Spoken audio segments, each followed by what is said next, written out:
On pense souvent que les abeilles sont contaminées parce qu'elles transportent le pollen et qu'elles boivent justement du nectar des fleurs. Mais en fait, c'est faux. Les betteraves sont récoltées avant qu'elles soient en fleurs. Et c'était d'ailleurs un des arguments des betteraviers au moment de la dérogation.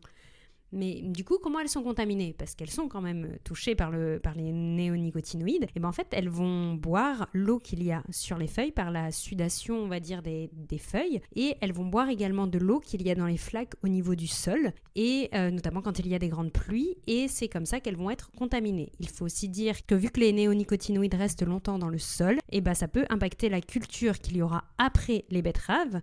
Et dans ce cas-là, justement, dans la dérogation, il est interdit de planter derrière des plantes mellifères, donc appétantes pour les abeilles, justement pour éviter ce risque de contamination. Donc non, les abeilles ne butinent pas les betteraves, mais oui, elles sont bien touchées par les néonicotinoïdes. Et